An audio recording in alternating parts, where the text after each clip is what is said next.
فرشتے کئی بار تیری زیارت کو آیا کریں گے۔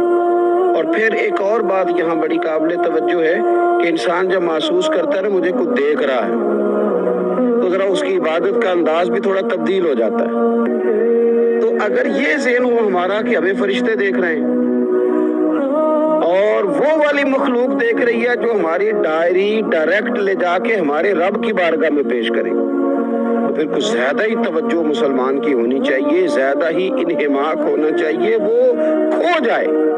ٹھیک ہے ہم کمزور بھی ہیں، ہمارے اندر کچھ پریشانیاں بھی ہیں، ہماری بیماریاں بھی ہیں، ہم لاغر بھی ہیں، ضعف بھی آ جاتا ہے، تھکاوٹ بھی ہمیں آ لیتی ہے، لیکن لمبی تو بات ہی کوئی نہیں، 5 تو طاق راتیں۔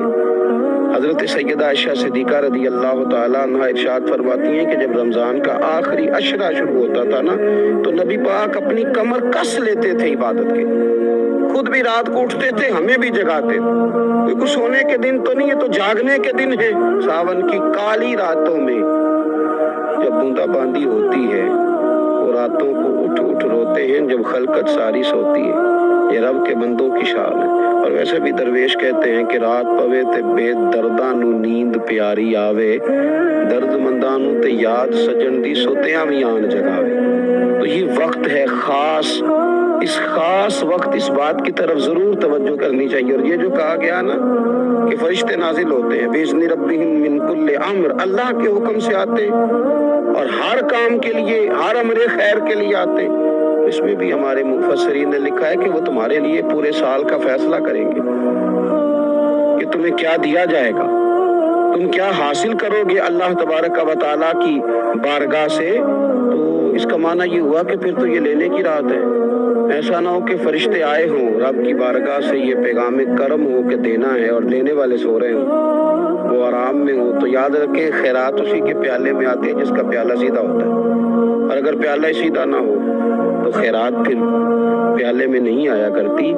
تو پھر اس کو جو کہا گیا نا کہ یہ سلامتی والی ہے، تو اس میں ایک اور بات بھی ہمارے پھر مفسرین نے لکھی ہے کہ اس رات، شیطان تو ویسے ہی قید ہے، اس رات بندے کا نفس بھی نہیں اسے تنگ کرتا۔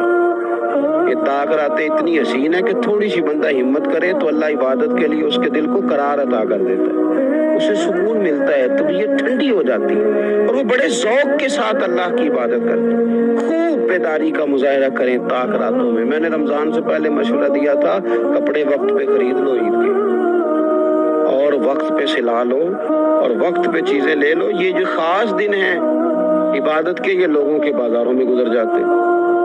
یہ زیادہ تر وقت ہمارا خریداری میں اور شاپنگ میں اور ایسے مہمل کاموں میں صرف ہو جاتا ہے کہ جن کی وجہ سے یہ خاص چیزیں جو ہمیں میسر آنی تھی ان سے ہم کئی دفعہ رہ جاتے ہیں۔ تو اس رات کرنا کیا ہے؟ زیادہ سے زیادہ کھڑے ہو کے رب کی عبادت کریں، قرآن شریف کی تلاوت کریں، استغفار پڑھیں۔ سیدہ طیبہ طاہرہ حضرت عائشہ صدیقہ رضی اللہ تعالی عنہا نے عرض کی یا رسول اللہ اگر مجھے یہ رات مل جائے تو کیا پڑھوں؟ تو فرمایا عائشہ تم یہ دعا مانگنا، اللہم انک عفو، اے اللہ بے شک تو درگزر کرنے والا ہے، تحب العفو، اور تو درگزر کرنے کو پسند بھی کرتا ہے، فاعف عنی، ہم سے بھی درگزر فرما، ہمارے گناہوں کو معاف فرما۔ یعنی اس رات اللہ سے درگزر کا سوال کریں۔ جو لوگوں کے سامنے اپنی خطائیں ہوتی ہیں وہ تو ویسے بیچارے ہر وقت معافی مانگتے رہتے ہیں، جن کے پیش نظر اپنی غلطیاں ہوتی ہیں، جو اپنے رب کریم کی بارگاہ میں حاضر ہونے کا ارادہ رکھتے ہیں صاف ستھرا ہو کر، وہ تو ویسے ہی معافی کے طلبگار ہوتے ہیں۔ یہ تو خاص چانس ملا ہے معافی مانگنے کا، تو بالکل سستی کا مظاہرہ نہ کریں، بالخصوص وہ لوگ جو اعتکاف میں موجود ہیں۔